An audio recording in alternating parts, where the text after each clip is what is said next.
Mia. Please help me. This was the first time my mother called me by my name. I wasn't about to cry because I was happy. It was because I was sad that I was called by my name only because she wanted to be saved. Mom, I won't help you.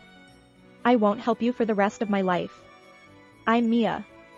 I work as an accountant. My father is also an accountant and has his own office, but I work at a different office instead of my father's. The reason is that my mother and my brother Michael are troublesome people. My mother spoils my brother a lot.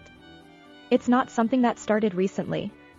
My brother and I are undoubtedly siblings who share the same blood, and we are real children even from our parents' point of view. However, for some reason, my mother's feelings are only directed towards my brother. I have no memories of being loved since I was a child. My brother, who is 6 years older than me, has always been mean. He would eat the snacks that my mother gave us and then steal mine. Even when I asked my mother for help, she would take my brother's side. It's your fault for not eating it quickly. When I was young, I didn't understand why my mother always took my brother's side, but I came to understand it when I was in elementary school. Boys are cute, but girls are cheeky. Even though it was like that, things were relatively peaceful when my father was around. My father always cared about me, but I think my mother didn't like that either. You only care about that child. My mother often vented her anger at me unilaterally. I wished my father could stay home all the time, but he had just opened his office and was extremely busy. So, it was often just my mother, my brother, and me at home. Even though I knew that my mother only loved my brother, as a child, I desperately tried to find a way for my mother to look at me. And the conclusion I came up with when I was young was to become a child who could study well. I took school classes seriously and never missed a review or preview, so I always got 100 points on tests. I hurried home with a 100-point answer sheet and reported to my mother.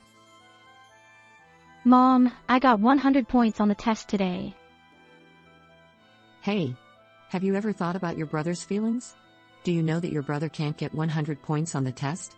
How do you think your brother would feel if his little sister came home with a 100-point test? You really have a bad personality. He forcibly took my test and tore it to pieces. I was shocked. Anyway, I realized that my mother would never praise me no matter what I did. I picked up the torn test paper while crying and threw it in the trash can. However, that night, when my father came home, my parents had a big fight. My father found my test that had been torn up and thrown away. What is this? It's Mia's test. Did Mia get 100 points? Yeah. That's amazing. You worked hard. She was showing off to me. Michael, did you do this? Yeah.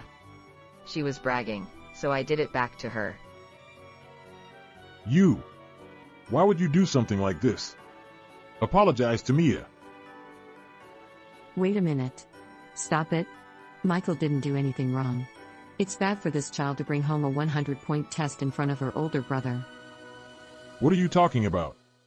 It's the result of Mia's efforts. Michael's poor test scores are his own problem. My father was furious, but Michael, who had been supported by his mother, showed no signs of remorse and maintained a haughty attitude throughout. As a result of this incident, I began living with my grandparents, who were my father's parents. Grandparents praise me as a good child. They praised me a lot even if I got 100 points or 90 points on tests. Their catchphrase was, "I'm happy to be with Mia." Thanks to them, I was able to live a happy daily life. My father also frequently visits and stays here for half a week. My heart was saved by the fact that my mother and brother were no longer around me. Since then, I haven't met those two until I graduated from college. However, when it came time to get a job, I wanted to enter my father's office, but those two got in the way. They came all the way to my grandparents' house to complain. You're trying to enter your father's office, aren't you? My mother, whom I hadn't seen in years, still seemed to only see my brother. That's what I intend to do, but... No, Michael is the one who will inherit your father's office. How will he inherit it? I didn't understand what my mother was saying. After all, my brother doesn't have an accounting qualification and doesn't work. He's still a college student. How many more years does he plan to repeat? When your older brother graduates from college, he'll take over, so you should go to a different office. If I entered my father's office as it was, it would cause trouble. I didn't want to have anything to do with those two anymore, so I decided to work at a different office. After 3 years had passed, I received a call that my father had collapsed and rushed to the hospital. Dad, what happened? You look thinner than when I saw you a month ago. He looked more haggard than when I saw him a month ago. I'm sorry to worry you. I have lung cancer. What? I only have 3 months left to live. I was at a loss for words. Even though I was suddenly confronted with such a reality, I couldn't think straight. My father was hospitalized for a week. During that time, I prepared his underwear and did some small shopping. My mother never visited the hospital even though my father had collapsed. Despite having been supported by my father all along, she left him alone. I couldn't forgive her for that. After being discharged from the hospital, my father moved directly to the hospice ward. This means that he will really be gone.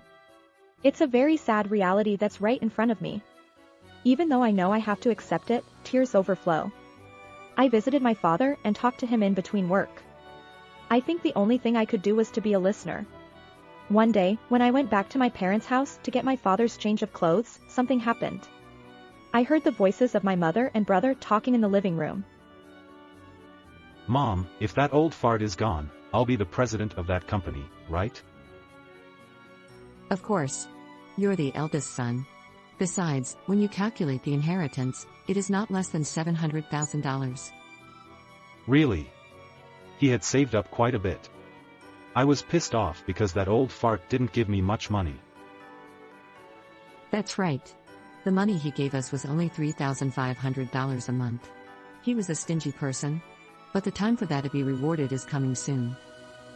Yeah, I wish he would die soon. That old fart said he wanted to treat Mia equally. He was really joking. I'm the eldest son of this family. That's right. But we can just make that child renounce the inheritance. Let's make everything ours, Michael and mine. I can't forgive. My father cherished me, but he didn't abandon my brother either. My brother is a jobless loser who took 6 years to graduate from college and still hasn't found a job. Nevertheless, my father supported him. I should be grateful to my father, who has worked so hard for his children. I put all my thoughts into refuting him and reached for the door of the living room. However, at that moment, my smartphone vibrated. When I checked the screen, it was from my father. I quietly left the house and headed to my father's hospital room. Mia, thank you always. It's okay. I brought a change of clothes. I have something to tell you today. A lot of things have been decided, so let me report it to you. I talked with my father for about an hour and understood the current situation. Okay, see you tomorrow, Dad. Mia, thank you so much. I was really happy to have you. Thank you for being born as my child. Oh, come on. Yeah, I'm glad I'm your child too. I respect you and I love you. It's embarrassing. It's quite difficult to express gratitude face to face. But I was glad I could express my gratitude to my father at that time. I think my father knew that his end was near because this was the last conversation I had with him. That night, my father's condition suddenly worsened, and he passed away in the morning. In the end, I was the only one who came to the hospital. Those two never showed up here. However, they had something to say about the funeral. Let's go for the cheapest funeral. When I returned home, my mother said something outrageous. What are you talking about? I won't let you do that. You have no authority. We will bear the cost.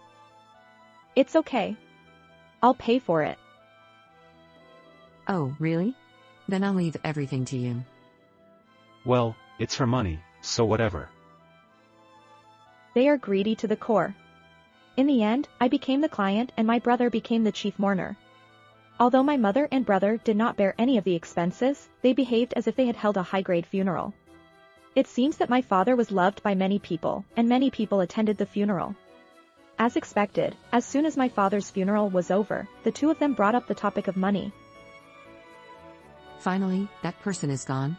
He was a person who caused trouble until the end. Well, we can get a large amount of compensation now, so let's be happy. Yeah, and I'm the president. I'm looking forward to it. Hey Mia, you have to abandon your inheritance. Dad asked the attorney to handle the asset-related procedures while he was alive, so we have to ask the attorney. What? I didn't hear that. I've already contacted him, so he'll explain it to us tomorrow. Tomorrow. Hey. Don't you have any consideration for me? You're making plans without consulting me. Oh, I see. Then I'll refuse. Well, I'll clear my schedule for it. What is he talking about? He doesn't even work, and his schedules are completely empty. And the next day, the attorney visited our house. I will also go to my parents' house at that time, of course. Robert Smith, an attorney, here. I'm sorry for your loss. My deepest condolences. I have been appointed by John regarding inheritance.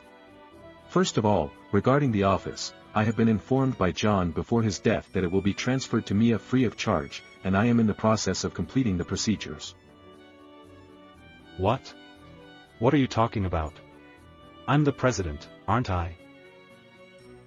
I have not heard any such story. I have been told that it would be better for Mia to take care of the office for the employees. That old fart. He's doing whatever he wants. Well, it's okay, Michael. If this child takes over that office, we can offset that person's property and receive it. Well, that's right. The office is a hassle. Hurry up and pay $700,000. The only heir to the property is Mia. What? John has completed the procedure for disqualification from inheritance. Inheritance, what? In short, you cannot receive a single penny of John's inheritance. What does that mean? What did he do? That's the natural result. You didn't even visit the hospital once. And even when Dad was living in this house, you didn't do anything. I know everything. Dad did everything himself, like cooking and laundry. And yet you were still receiving $3,500 a month. Be grateful. Well, that's fine. I'm the beneficiary of his life insurance. Oh, then Dad canceled it. Are you kidding me? It's a fact. That guy, he wasn't going to give us a penny. The attorney conveyed the facts and left the house. I was told by my father before he died that I would inherit his accounting firm. I accepted it without hesitation. That brother had no chance of becoming the president, it was impossible. He would never pass the exam. Anyway, this is the real trial from now on. I moved out of my parents' house with the attorney. They wouldn't accept that those two couldn't get anything, it was absurd. And of course, it was inevitable that something terrible would happen after all. My father's accounting firm had already been transferred to me, and it was when I was starting to work with renewed vigor that it happened. I got a call from the police that they caught someone who broke into my office. And it turned out to be my brother, who made a fool of himself. I had heard that the police wouldn't interfere with family disputes, but he was arrested on the spot for breaking into my workplace. According to the people around the office, he was shouting. This is my company. And when I attended the crime scene investigation, I saw that the safe was scratched all over. He seemed to be trying to steal something valuable. To my surprise, my mother was also arrested a few days later. My mother condoned my brother's actions and drove him to and from the office. She was considered an accomplice for doing so. I didn't hesitate to file a complaint. I wanted them to pay for their crimes. My mother got a suspended sentence, but my brother got a prison term. I hope he regrets what he did in his cell. Later, my mother visited me once. She asked me for money because she was in trouble. But I refused. She scolded me harshly, but she was no longer in my heart. I didn't feel anything no matter what she said. Mia. Please. Help me. I held back my tears. It was the first time she called me by my name. I didn't feel happy, I felt sad. She only called me by my name because she wanted to save herself. Mom, I won't help you. I'll never help you. Did you think you would be loved no matter what you did to your child? That's only for children who have been loved. I hate you and my brother. If he gets out and comes to the office again, he'll get more than a slap on the wrist. I'll file another complaint without mercy, so be prepared. My mother never showed up in front of me again. I let her live in my childhood home as a last mercy. She has the house, so she can live however she wants. I wasn't blessed with a good mother and brother, but I love my life. It's up to me to choose my path. My goal now is to protect my father's office. I'll face the numbers sincerely today. Children have their own personalities, but parents have a big influence, don't they? I'm glad Mia had decent grandparents. I hope you have a wonderful day. How did you like this story? Please subscribe to the channel. See you in the next video.